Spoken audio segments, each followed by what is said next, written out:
audio jungle.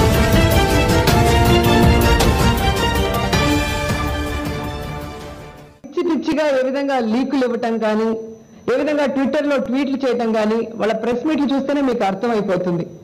నిన్న 200 రోజులు పాదయాత్ర పూర్తి చేసుకున్న సందర్భంగా మరి దేశంలోనే ఏ రాష్ట్రంలో ఏ నాయకుడికి కూడా లేనంత ఆదరణ జగన్మోహన్ రెడ్డి గారికి ప్రజలు చూపిస్తుంటే తెలుగుదేశం పార్టీకి కంటి మీద కునికే లేకుండా పోయింది. సో ఏ విధంగానైనా మనం ప్రజల్ని మోసం చేయటమో తప్పుదారిన పట్టించో మరి ఏ విధంగా మరి వాళ్ళని మన వైపుకు తిప్పుకోవడానికి వాళ్ళు పడుతున్న అగచాట్లు చూస్తుంటే చాలా హాస్యాస్పదంగా ఉంది. ఒక్కొక్కరు ఒక్కొక్క రకంగా. ముఖ్యంగా లోకేష్ బాబు గారిని తీసుకోవాలి.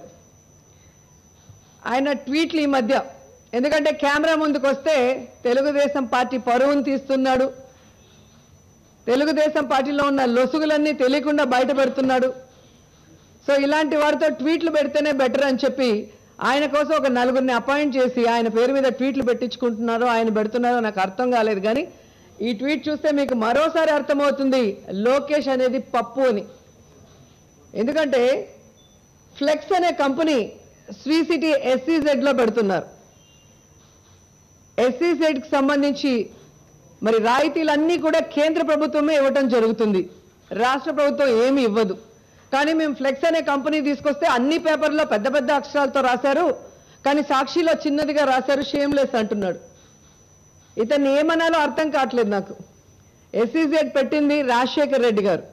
ఈరోజు SEZలోకి ఆ ఫ్లెక్స్ అనే కంపెనీ వస్తే కేంద్ర ప్రభుత్వమే రాయితీలు ఇస్తుంది, కానీ రాష్ట్ర ప్రభుత్వానికి ఎటువంటి సంబంధం లేనప్పుడు అవి రాయటానికి మీ పచ్చ మీడియా ముందుంటుందేమో కానీ సాక్షికి ఏం అవసరం అని నేను అడుగుతున్నాను. ఇదిగో ఒప్పందం అంటే అదిగో పరిశ్రమ, ఇదిగో తోక అంటే అదిగో పులి అని చెప్పి ఏమీ లేకుండానే ఈ 4 సంవత్సరాల్లో 3 పార్ట్నర్షిప్ సమ్మిట్లు జరిగితే 20 లక్షల కోట్లు పెట్టుబడులు తీసుకొచ్చామని మీరు చెప్పటం, దాన్ని పెద్ద పెద్ద అక్షరాల్లో మీకు సంబంధించిన పత్రికలు రాయటం మనం చూసాం. కానీ ఆ లెక్కల ప్రకారం చూస్తే కనీసం 20,000 కోట్ల రూపాయల పెట్టుబడులు కూడా రాలేదు. ఓన్లీ 16,933 కోట్లు మాత్రమే. అంటే మీ మాటలు చేతలు ఏ విధంగా ఉన్నాయో ప్రజలు అర్థం చేసుకోవాలి.